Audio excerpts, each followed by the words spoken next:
अस्सलाम वालेकुम नाज़रीन, मैं हूं असलान खोकर। आप देख रहे हैं प्रोग्राम प्ले फील्ड। आज ज़रा बहुत सारी चीज़ों पर बात करेंगे। पाकिस्तान के ओवरऑल स्पोर्ट्स पर भी बात करेंगे, स्पोर्ट्स स्ट्रक्चर पर भी करेंगे, क्रिकेट उसके डोमेस्टिक स्ट्रक्चर से निकल के आने वाला टैलेंट, उस पर बात करेंगे। चूँकि हमारा जो टैलेंट इस वक्त मौजूद है, कुछ अर्सा पहले हैदर भाई बड़े सीनियर स्पोर्ट्स जर्नलिस्ट हैं, जर्मनी से हमारे साथ अक्सर होते हैं, उन्होंने कहा था जो टैलेंट मौजूद है पाकिस्तान में, वो टैलेंट उस हद का या उस पाए का, उस कद का टैलेंट नहीं है जो इंटरनेशनल क्रिकेट में रिक्वायरमेंट है, या इंटरनेशनल क्रिकेट में जो टैलेंट दुनिया भर में आ रहा है उसके मुकाबले में हमारा टैलेंट बहुत निचले लेवल पर उसकी परफॉर्मेंसेस या उसके वो टैलेंट का ग्राफ या मेयार हम समझते हैं। उसकी क्या रीज़न है, उस पर भी डिस्कशन करेंगे। आईसीसी चूँकि चैम्पियंस ट्रॉफी पाकिस्तान में होनी है, इंडिया ने आना है नहीं आना, इस पर बहुत ज़्यादा बात हो रही है, इस पर भी बात करेंगे। अपग्रेडेशन हो रही है, इससे क्या फ़र्क पड़ जाएगा। फिर हमारे प्लेयर्स फिटनेस के मसाइल से दो चार तो हैं ही हैं, और लास्ट टेस्ट मैच में हमने देखा कि पहले सेशंस हमारे बॉलर्स जो हैं वो तकरीबन बेबस दिखाई दिए। तो अब जो अगला टेस्ट मैच होना है उस पर क्या सोच विचार करेगी टीम, और बग़ैर एक स्पेसिफिक स्पिनर के क्या मौका मिलेगा किसी स्पिनर को खेलने का। अबरार बेचारा कब से पेंडिंग पड़ा है खेलने के लिए। पहले तो टेस्ट में मौका मिलता था, अब तो उसको टेस्ट में भी नहीं मिला, इस टेस्ट में भी मौका। वर्ल्ड कप वनडे का हो, T20 का हो, अफजार साथ ज़रूर जा रहा है, मौज मस्ती भी कर रहा है, बेंच भी इंजॉय कर रहा है, घूम फिर भी रहा है, पर मैच इंजॉय नहीं कर पा रहा, खेल नहीं रहा। इस पर भी बात करेंगे। पाकिस्तान में स्पिनर्स का काल क्यों पड़ गया है। फिर वो जो एक पेस अटैक या पेस बैटरी थी हमारी एक आला किस्म की, यानी एक ही टाइम पे आप देखें कि मोहम्मद जाहिद जैसे ही हटे तो शोएब अख्तर आ गए, और पेसर मोहम्मद जाहिद की बात कर रहा हूँ, one of the finest pacer थे वो। और उनको तो कहा जा रहा था कि ब्राइन लारा ने यहाँ तक कह दिया था, अगर जाहिद का करियर 10 से 12 साल का होता तो शायद मेरा करियर उससे बहुत छोटा हो जाता। उसके बाद शोएब अख्तर आ गए, शोएब अख्तर के होते होते मोहम्मद शब्बीर आ गए, और बड़ा शानदार पेस अटैक, एक से एक बॉलर। कई बॉलर्स को बाहर बैठ के देखना पड़ा कि यार हमें मौका ही नहीं मिल पा रहा, इतनी बड़ी पेस बैटरी थी हमारी।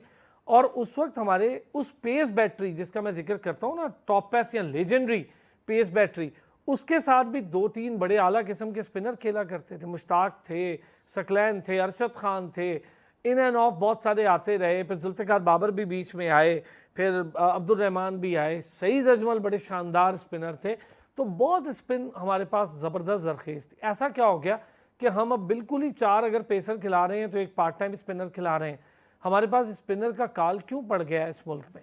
हमारे पास डोमेस्टिक लेवल पर परफॉर्मेंसेस बड़ी शानदार, 200 रन करते हैं, आउट नहीं होते। जैसे ही उनको मौका मिलता है इंटरनेशनल में आने का, तो वो जौहर नहीं दिखा पाते जो डोमेस्टिक क्रिकेट में रन्स के ढेर करके दिखाते हैं।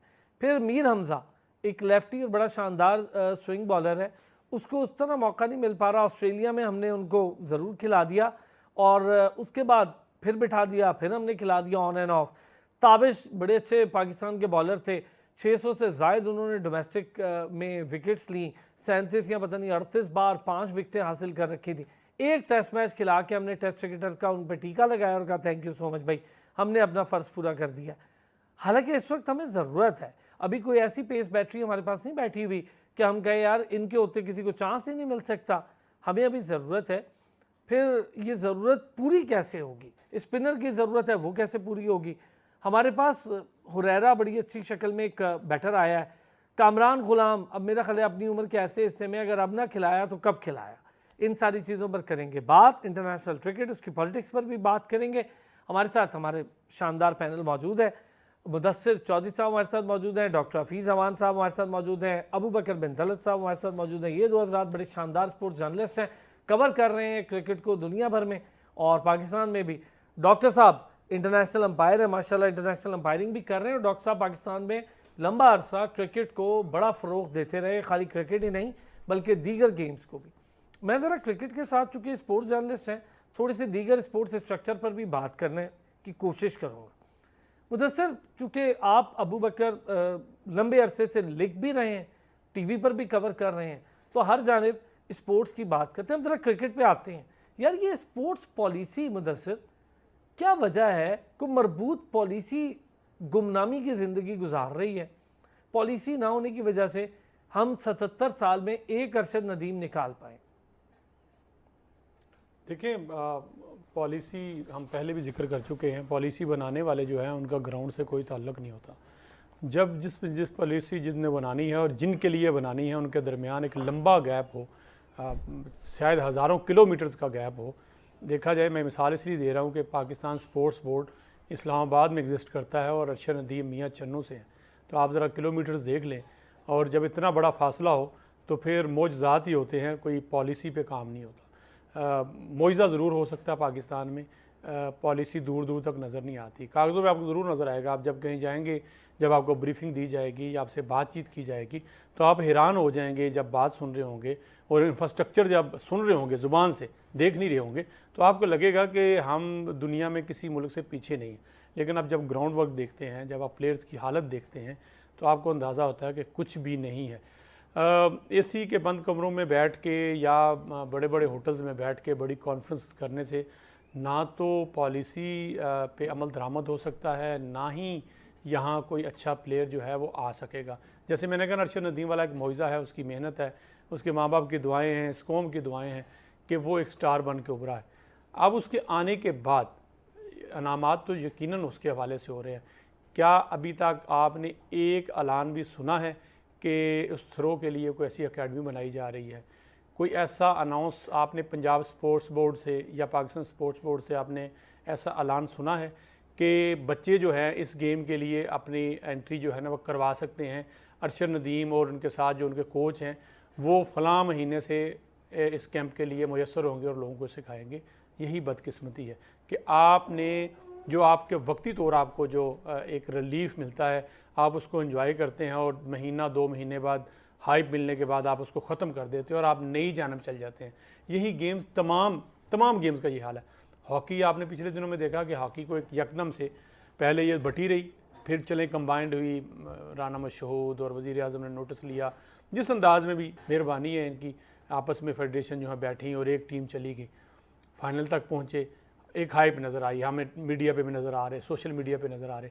मुझे बताएं उसके बाद आपको कहीं नज़र आ रहे? नहीं, कोई बात करता हुआ नज़र बैठे, कोई आपको, आप तमाम सोशल मीडिया उठा के देख लें, आप तमाम बड़े चैनल्स उठा के देख लें, बड़े बड़े स्पोर्ट्स के तजिया नगार उनको उठा के देख लें, हॉकी के इवन पुराने प्लेयर्स उठा के देख लें, आपको हॉकी पे कोई बात करता नज़र नहीं आता। क्या उसके बाद आपने आके किया कि यार ये होना चाहिए था? इतना बूम मिला कि हम अरसे बाद फाइनल में पहुंच गए हैं और अच्छी गेम करके वापस आए हैं, वो भी शायद हम जीत जाते, थोड़ी सी टेक्निकली कुछ गलतियां हो गई। तो उसके बाद आपने क्या किया? हम ना एक वक्ती तौर पे एक उसको माहौल को लेके चलते हैं और हमारी इतनी शॉर्ट टर्म मेमोरी हो चुकी है, ख़ासकर पाकिस्तानी अवाम की और पाकिस्तान के सरबराहान की, कि वो उस चीज़ को कैच कराते हैं और मेरे ख्याल में फ्यूचर के लिए रख लेते हैं कि कल को मौका आया तो हम कहेंगे कि उस वक्त हमने इसको दरियाफ्त किया था। मसलन आपने एक बंदा क्रेडिट लेने के लिए वो सारे कर रहे हैं। ठीक हो गया मुदस्सिर, वैसे जो आपने बात कही ना, इससे तो मैं एग्री हूँ कि बड़ी शॉर्ट टर्म मेमोरी है अबू बकर। आज हम बात करेंगे अरशद नदीम की, कल फिर भूल जाएंगे और फिर एक अरशद नदीम ढूंढने में शायद अगले 70 साल लगे हमें। असलान भाई, जो मुझ समेत, हम सब समेत, हमारी कौम की जो मेमोरी है वो बड़ी सेंसिटिव है। अरशद नदीम का बहुत ज़्यादा तस्करा इसलिए किया जाता है कि शानदार उनकी अचीवमेंट है, शायद कोई भी जो और नहीं कर सका।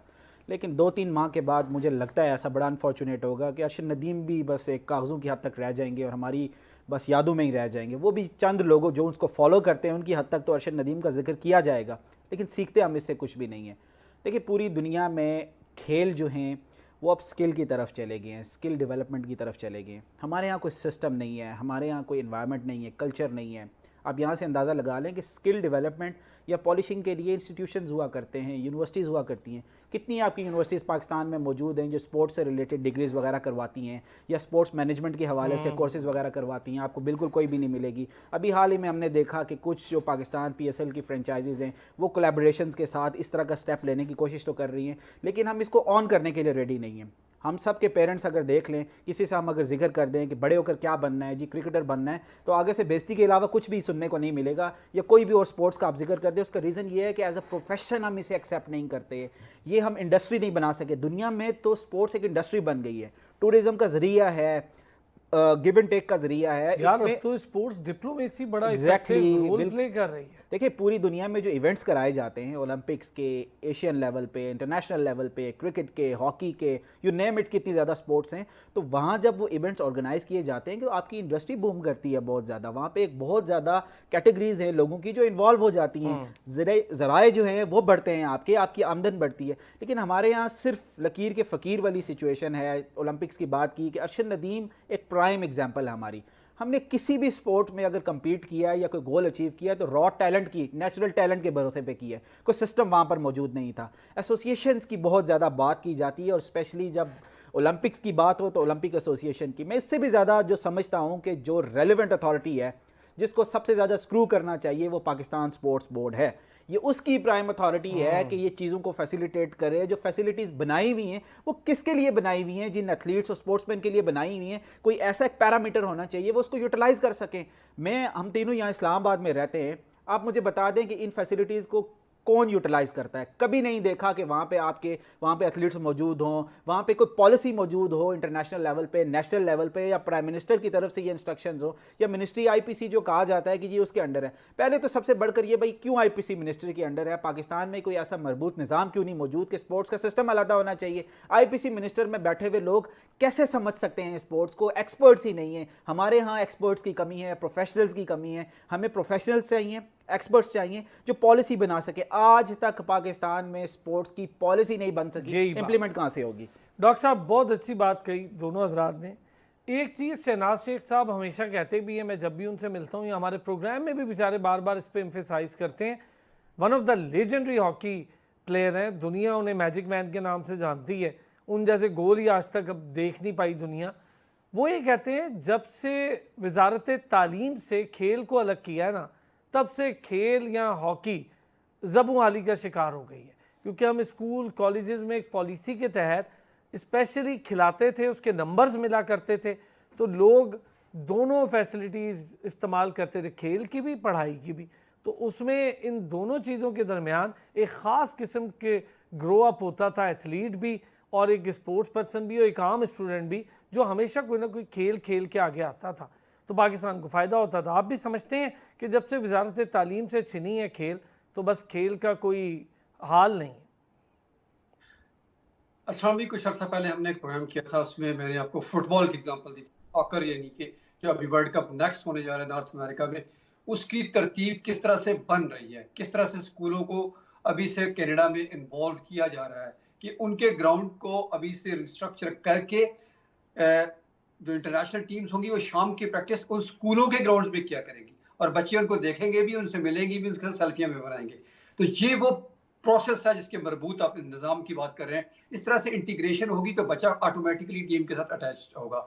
और फिर जो नॉर्थ अमेरिका की अगर मैं बड़ी बड़ी गेमों की बात करूं तो उन तमाम के, यानी कि आप NBA का ले लें, आप NFL का, नेशनल हॉकी का ले लें, नेशनल फुटबॉल का, NHL का ले लें, NFL का ले लें, जितनी भी स्पोर्ट्स है नॉर्थ अमेरिका की बड़ी बड़ी, सारी की सारी, बेसबॉल भी, जो लड़के हैं वो सारे के सारे स्कूल से आते हैं, इसलिए कि वहां पर एक इंफ्रास्ट्रक्चर मौजूद है। आइस रिंक आपके पास बहुत करीब कहीं ना कहीं मौजूद होगा, आपकी नेशनल जो फुटबॉल की टीम है वो आपके आसपास कहीं खेल रही होगी, तो लड़कों को फैसिलिटी इतनी ज्यादा मिलती है कि वो कहीं ना कहीं एक्सेल कर जाते हैं। वो एक गेम में, 2-3 गेम में ट्राई करते हैं तो कहीं ना कहीं उनको क्लिक मिल जाता है। और फिर हर जो स्कूल है या कॉलेज है, यूनिवर्सिटी है, उसके पास प्रॉपर स्पोर्ट्स कोचेस मौजूद है, जिनके पास स्किल सेट भी इस तरह का है कि वो आइडेंटिफाई कर लेते हैं कि कौन सा लड़का किस गेम में जाने वाला है, और फिर वो उस मुतलका क्लब को भी इन्फॉर्म कर देते हैं कि हाँ हमारे पास इतना इंफ्रास्ट्रक्चर मौजूद है, इतने लड़के मौजूद हैं, इतने आगे जाने की सलाहियत रखते हैं, और वहां से क्लब्स अपनी अपनी पसंद के लड़कों को चुन लेते हैं। तो ये इस तरह से एक सिस्टम पूरा चलता है, तो हमारे यहाँ सिरे से है ही नहीं। और अगर इससे भी बढ़कर आपने बात की कि तालीम के साथ हमने अलग तो कर दिया, लेकिन अगर हम जोड़ भी दें तो इस वक्त एजुकेशन के साथ मुझे बताइए कि कौन से स्कूल में ग्राउंड मौजूद है? स्कूल तो सारे प्लाजों में खुले हुए सर, उसी के बाद तो खत्म हुए डॉक्टर साहब, उसी के बाद तो खत्म हुए। पहले तो ये हर स्कूल पे लाजिम था कि खेल के लिए जगह रखनी है, फिर छोटे छोटे गली मोहल्लों में एक एक दो दो घर और फ्लैट्स में आ गए स्कूल। जी, गवर्नमेंट स्कूल में जहां जहां, वो भी हर एक में नहीं, क्योंकि बहुत सारे गवर्नमेंट स्कूल भी बाद में खुले, जो तो 1920s में खुले या 40s में, 20s से लेके 40s के दरमियान में खुले, पाकिस्तान बनने से पहले, उनके पास तो अच्छी खासी जगह मौजूद थी, उनके ग्राउंड भी मौजूद थे। मेरे अपने गांव में भी ऐसा ही है कि हॉकी, फुटबॉल, क्रिकेट तीनों के ग्राउंड मौजूद हैं, आज भी मौजूद है, शुक्र है। लेकिन उसको अगर मैं देखूं फैला के तो उसके 20-25 किलोमीटर के अंदर मुझे कोई और ऐसा ग्राउंड नजर नहीं आता जहां पर लड़के खेल सके। अब कोई लड़का इतना अफोर्ड नहीं करता आज के टाइम में कि वो वहां से उठ के मेरे गांव में आके खेले और फिर वहां पर किसको फैसिलिटेट किया जाए, और वहां पर कोई इंफ्रास्ट्रक्चर मौजूद भी नहीं है, सिर्फ ग्राउंड ही पड़े हुए हैं। वो करना भी चाहे तो उनको लोकल लेवल पर करने नहीं दिया जाता। इसकी मिसालें भी मौजूद हैं कि कुछ नेशनल प्लेयर्स ने वहां आकर प्रैक्टिस शुरू करवाई तो लोकल लोगों ने उसको कहा कि जी आपकी इजारादारी यहाँ पर कायम हो रही है, आप यहाँ से रुखसत ले जाए, हमें नहीं चाहिए आपका इंफ्रास्ट्रक्चर। तो हमारे यहाँ जो बेसिकली डेवलपमेंट है वो है नहीं। इसी की मिसाल अपने हम दे रहे थे पहले भी, लास्ट प्रोग्राम में भी, क्रिकेट की मिसाल, बल्कि क्रिकेट से हट के पूरी स्पोर्ट्स की मिसाल अगर दी जाए तो Australia is the best one. और सबसे बड़ी बात है कि ऑस्ट्रेलिया को अगर देखा जाए तो उसकी बॉर्डर किसी और कंट्री से नहीं लगता। उनको खेलने के लिए, कंपीट करने के लिए, अच्छा बनने के लिए खुद से ही कंपीट करना पड़ता है। ऐसा नहीं है कि वो दूसरे मुल्कों के पास आसानी से जा सकते हैं और वहां से वो अपनी स्किल सेट को बेहतर कर सकते हैं, लेकिन उन्होंने अपना निज़ाम इतना बेहतर किया हुआ है कि खुद के साथ खेल के वो इतने बेहतर होते हैं, जब इंटरनेशनली जाते हैं तो वो तीसरे नंबर पर ओलंपिक्स में आते हैं। चाइना और अमेरिका के बाद तीसरे नंबर पर टैली में खड़ा हुआ है ऑस्ट्रेलिया। जापान की आप मिसाल देते हैं तो उसका भी बॉर्डर किसी के साथ नहीं लगता, तो वहां से भी वो चौथे नंबर पर आपको खड़ा है। सबसे बढ़कर अगर मैं कहूं, चलो ये तो डेवलप्ड कंट्रीज हो गए ना, उज्बेकिस्तान के 8 गोल्ड मेडल हैं। उज्बेकिस्तान ने 8 गोल्ड मेडल, उनको कब मिली थी आज़ादी? 90s में, अर्ली 90s में आज़ाद होने वाला मुल्क आज 8 गोल्ड मेडल के साथ खड़ा है। उन्होंने आइडेंटिफाई कर लिया कि हमारे लड़के रेसलिंग में अच्छे हैं, हमारे जूडो में अच्छे हैं, हमारे किक बॉक्सिंग में अच्छे हैं। उन्होंने उनको डेवलप किया और उन गेम्स पर फोकस करके आज 8 गोल्ड मेडल के साथ खड़े। हमारे पास ये सारे के सारे प्रॉब्लम्स है कि कोई किसी को सपोर्ट करने को, फैसिलिटेट करने को तैयार ही नहीं है। वो कहता है पहले मुझे मेरा चांस दीजिए, फिर मैं देखूंगा आपके बारे में क्या सोचना है। वाह डॉक्टर साहब, 34 फेडरेशंस हमारे पास या एसोसिएशंस पाकिस्तान ओलंपिक एसोसिएशन के साथ एफिलेटेड हैं। इन 34 में से हम सिर्फ 7 एथलीट को भेज पाए थे अभी लास्ट टाइम, जिसका मैं बार बार जिक्र कर रहा हूँ। और मज़े की बात आपको बताऊँ, वो 7 एथलीट सिर्फ 4 गेम्स के थे, 7 डिफरेंट गेम्स के नहीं थे। 117 एथलीट्स आए हैं इंडिया के, 1 ने सिल्वर लिया है, 5 ने ब्रॉन्ज लिया है। हमारे उन 7 में से एक शेर हमारा गोल्ड ले आया है। इस रेशो की बुनियाद पे पाकिस्तान की रैंकिंग ओलंपिक्स के खिलाड़ियों में उनसे बेहतर थी। आप देखें, बैडमिंटन में लास्ट टाइम माहूर जाती हैं, गायब हो जाती हैं अगली ओलंपिक में। मुराद जाते हैं कॉमनवेल्थ में, गायब हो जाते हैं ओलंपिक से। पलवसा जाती हैं, उससे पहले इस्लामिक सॉलिडारिटी गेम में गायब हो जाती हैं। समझ में नहीं आता कि हो क्या रहा है। हमारी हॉकी इतने हमारी प्राइड होती थी, वो ओलंपिक्स के लिए क्वालिफाई नहीं कर पाई। तो हालात स्पोर्ट्स के इसलिए भी बुरे हैं कि स्पोर्ट्स की जो बॉडीज़ हैं उस पर रिटायर्ड जो स्पोर्ट्समैन ख़ुद भी आके काम कर रहा है ना, तो बेचारा डरा डरा सहमा सहमा। उसकी वजह ये है कि उसने अपनी पूरी जो स्पोर्ट्समैनशिप का टेन्योर है ना, वो फंड्स लेने में और लोगों की मिन्नतें करने में गरीब ने गुजारा है। वो अब जब ओहदे पर आएगा तो वो फिर अपनी गरज निकालता, मैंने ऐसा किया था, तुम भी करो तो जाओ करके दिखाओ। वो फिर खुद ये नहीं सोचता कि मुझ पर गुजरी है, मैं किसी और पे ना गुजारूँ। ये काम फेडरेशंस का अपना होता है, ना कि दूसरों के आगे बैठ जाएं कि यार हमें पैसे दे दें भाई, हमें ये दे। पाकिस्तान क्रिकेट बोर्ड की मैं हमेशा मिसाल इसलिए देता हूँ कि पाकिस्तान क्रिकेट बोर्ड ने अपने आप को एक मुस्तनद इदारा बनाया है, ब्रांड बनाया है अपने खिलाड़ियों को। वो ब्रांड की बुनियाद पर ब्रांडिंग करवा रहे हैं। ब्रांडिंग से याद आया, वापस आते हैं ब्रेक से, इस पर बात करते हैं। इंग्लैंड पाकिस्तान की सीरीज़ के लिए जो राइट्स है वो लेने में अदम दिलचस्पी जाहिर की है बरतानिया के तमाम नशियाती इदारों में से, अभी तक किसी ने नहीं की। तो बड़ी परेशानी और खलबली मची हुई है पीसीबी में कि क्या करेंगे इंग्लैंड पाकिस्तान सीरीज़ को लेकर और कैसे दिखाया जाएगा मैच बरतानिया में। इस पर भी बात करते हैं, क्योंकि ये इससे पहले भी ये मसला उठा था कि हमारे राइट्स लेने में अदम दिलचस्पी। तो उसकी वजह ये होती है कि जब आपकी टीम की परफॉर्मेंस वैसी नहीं होती, आज जो दुनिया की टॉप टीम है उसके राइट्स लेने के लिए कभी किसी को कोई परेशानी नहीं होती। मिसबा के टाइम पे हमें नहीं हुई, उससे पहले टाइम पे कभी नहीं हुई, अब क्यों हो रही है? वापस आते हैं ब्रेक से, इस पर भी बात करते हैं। वेलकम बैक जी, हमारे तीनों पैनलिस्ट हमारे साथ मौजूद हैं। एक चीज़ जो रह गई थी वो ये है कि 6 रोज़ का टेस्ट मैच क्यों हो रहा है श्रीलंका और न्यूजीलैंड का, और ये सितंबर 18 से 23 सितंबर तक क्यों खेला जाएगा। वहाँ पर सदारती इलेक्शन है, इसलिए रेस्ट डे वापस आया। और ये पहली बार नहीं हो रहा है, इससे पहले 2008 में बांग्लादेश में हुआ था और बांग्लादेश के इलेक्शन थे, उसमें भी 6 दिन का टेस्ट मैच हुआ था, 1 दिन का रेस्ट डे था।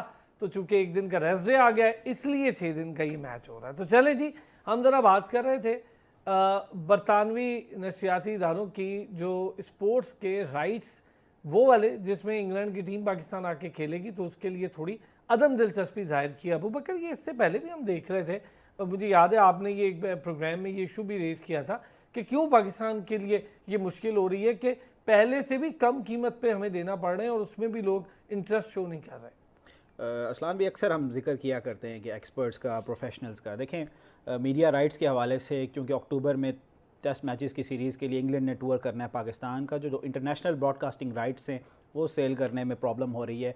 और जो मेरी अंडरस्टैंडिंग है, जो मेरे पास डॉक्यूमेंट्स थे, मैंने जो उसमें समझा कि उसमें सबसे बड़ी रुकावट शायद पीसीबी खुद था। पीसीबी ने खुद ये मामला कॉम्प्लिकेट किया। उसका रीज़न ये है कि इंटरनेशनल ब्रॉडकास्टिंग राइट्स को सेल करने के लिए पीसीबी ने एक लोकल एजेंसी को हायर किया। दुनिया में ये होता है कि जब आप एक इंटरनेशनल एजेंसी को हायर करते हैं तो उनकी मार्केटिंग बेहतर होती है, वो ज़्यादा आपके वेंडर्स लेकर आ सकते हैं। तो ये भी एक बहुत बड़ा फैक्टर था कि उन्होंने एक लोकल एजेंसी को हायर किया, तो वो इतनी ज़्यादा मार्केटिंग में उतनी तगड़ी नहीं थी कि वो इंटरनेशनल जो ब्रॉडकास्टर्स हैं उनको अट्रैक्ट कर सकती। ये भी एक बहुत बड़ा रीज़न है।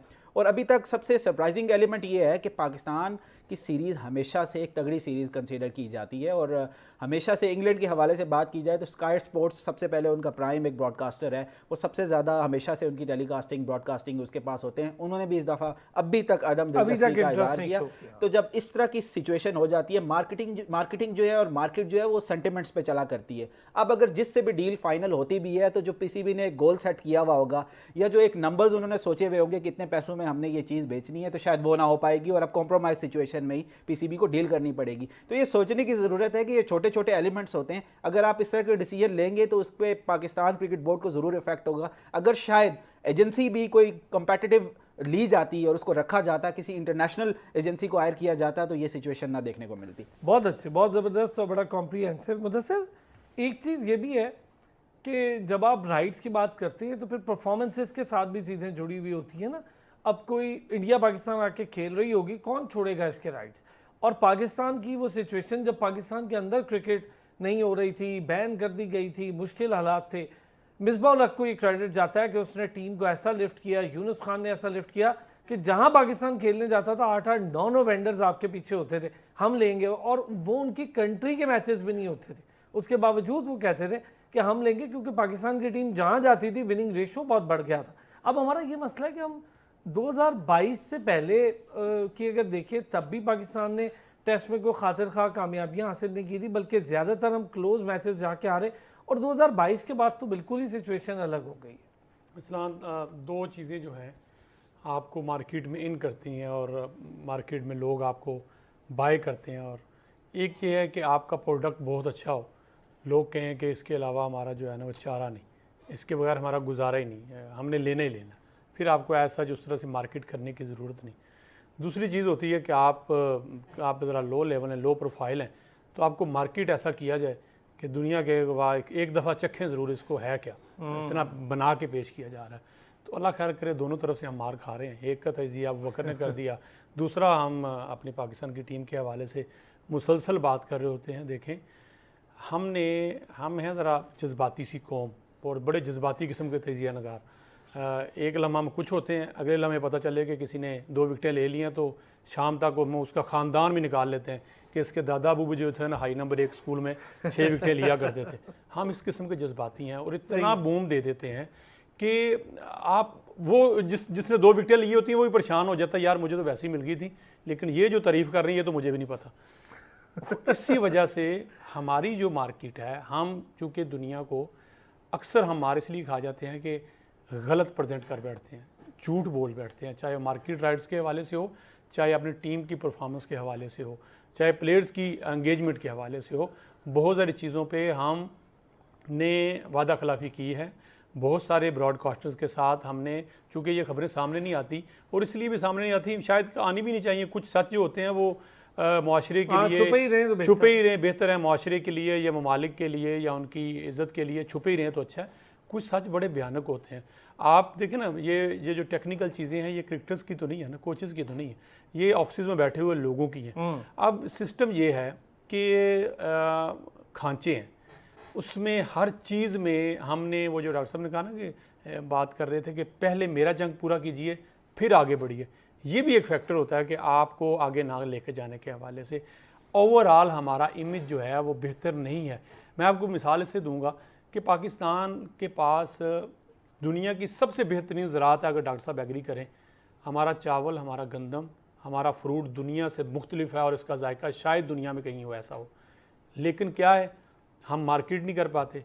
अगर मार्केट करते हैं तो पहली बार सही करते हैं और दूसरी बात हम झूठ बोलते हैं, इस वजह से दुनिया हमसे बाय नहीं करती। हमारा ज़िम्मेदार, हमारा किसान यहीं बेच के फ़ारिग हो जाता है।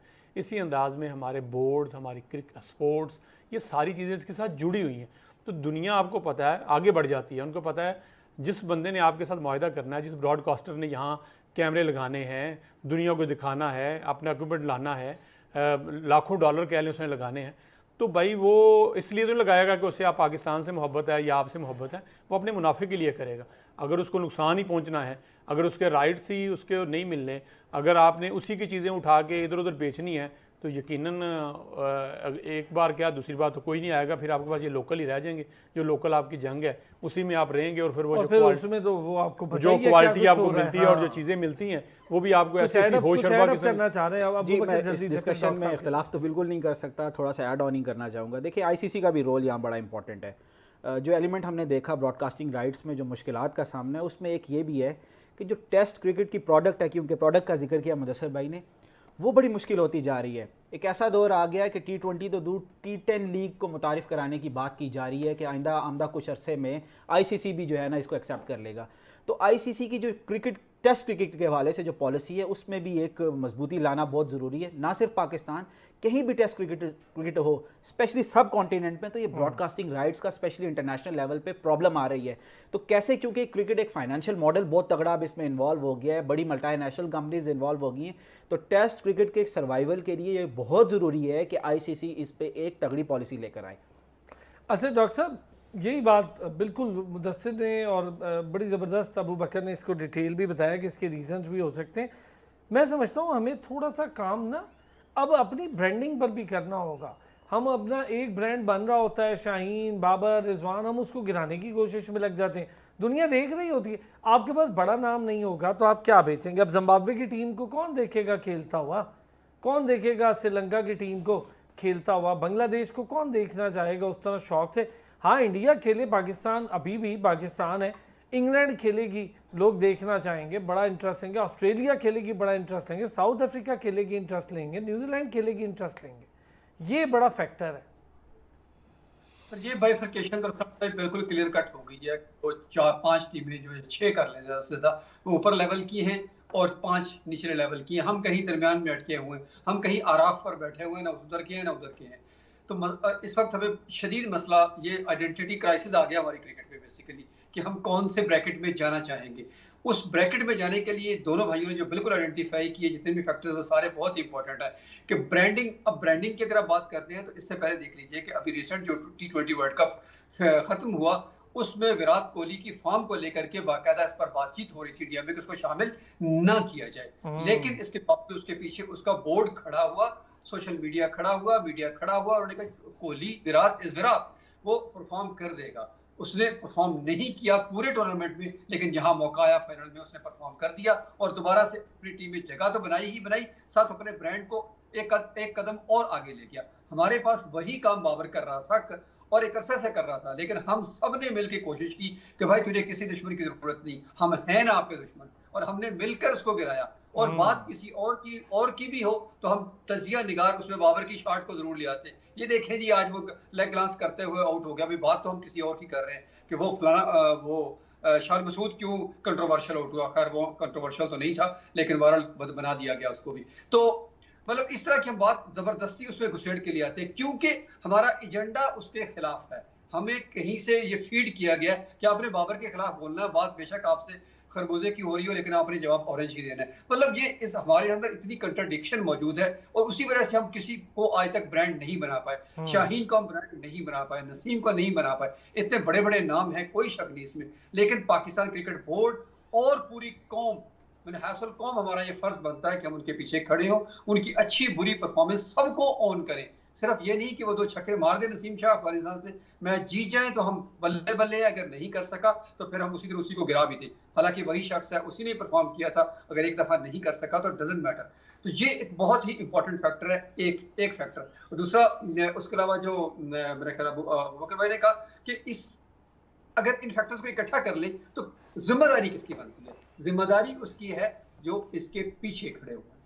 कौन सी चीज को देखेगी जिसको जो उनके सामने प्रेजेंट किया जाएगा? अगर हम नेगेटिविटी प्रमोट कर रहे हैं, चेयरमैन बदल बदल के कर रहे हैं, तो फिर इसका मतलब है कि लोग भी वही बाय करेंगे जो हम प्रेजेंट कर रहे हैं, या फिर तो कैप्टन बदल बदल के।